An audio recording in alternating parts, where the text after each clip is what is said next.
How's it going, everybody? So, I'm excited to share episode 1 of Jazz versus Classical Trombone.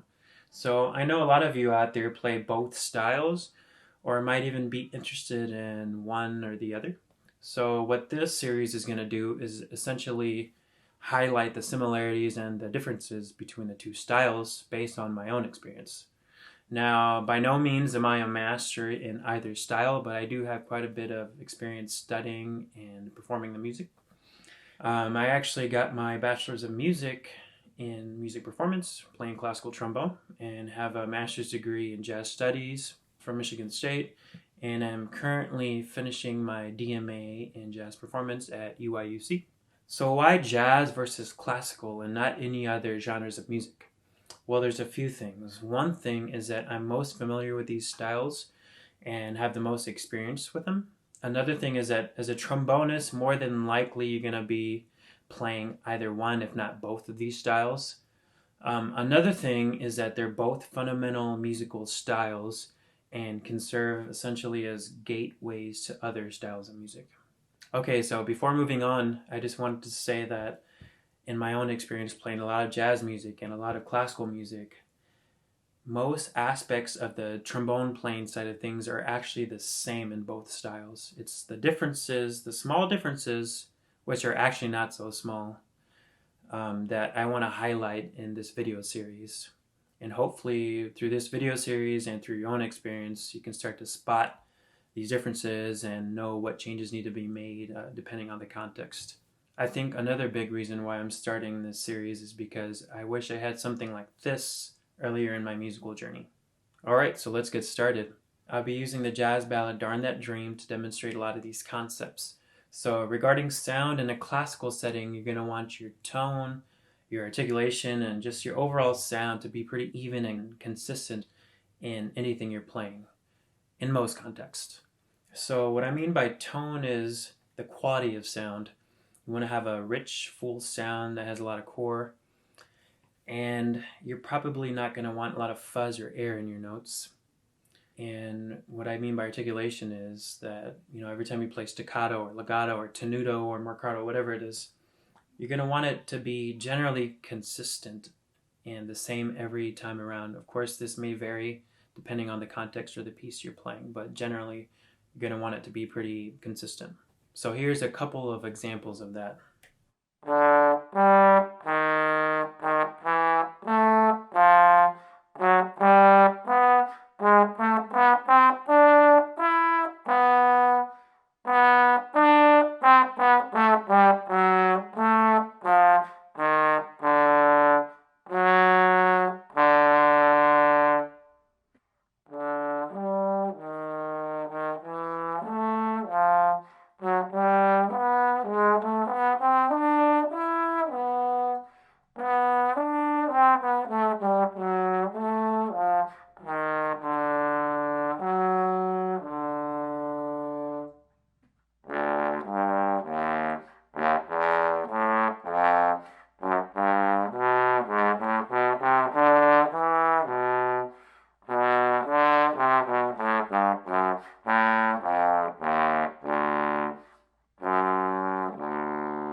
So in a jazz setting, your sound is a little bit more open to interpretation.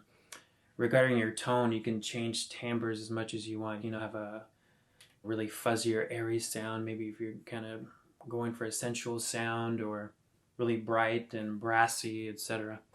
And regarding articulation, you can basically mix and match whatever you like. If it fits the context and fits the tune and fits your own personal style, of course. So here are a few ways that could sound like.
Now going back to a classical setting, although you can't really mess around too much with tone and articulation, what you can play around with more is dynamics and time.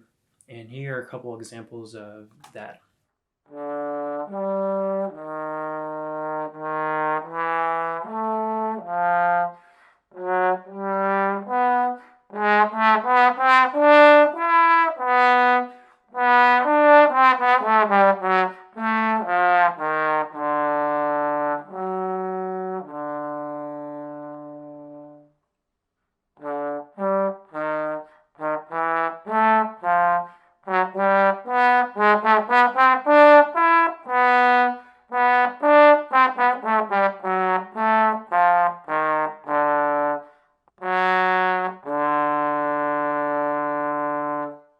Now in a jazz setting, you can also mess with time and dynamics, but not in quite the same way you would for classical music. I mean, regarding time, if you're playing something freely, maybe you're doing like an a cappella solo sort of thing, you can do whatever you want in terms of time as long as it sounds good and makes sense. But in a groove-based tune, you probably don't want to be messing with the time too much. You can pull the beat a little bit and kind of get back. I know I've heard J.J. Johnson do this. You can play on top of the beat, middle of the beat.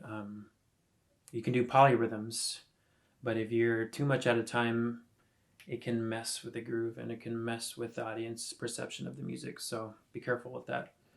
And for dynamics, especially in a live setting, it can be really powerful, especially if you're playing a ballad and you're playing like really soft and trying to get the message out there. Or you can play really loud for an effect. So here's a few examples of that at a faster tempo.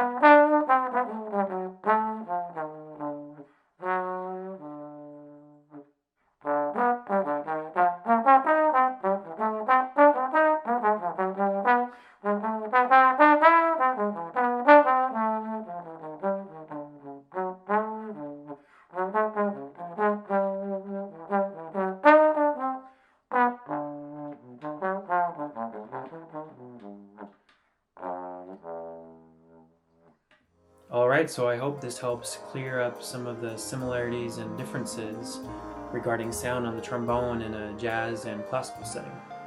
If you found this video useful or interesting, please like it and share it, and consider subscribing to my channel if you haven't already. If you have any questions, comments, requests, etc., please leave it down below in the comment section. And until then, we'll see you all next time. Peace.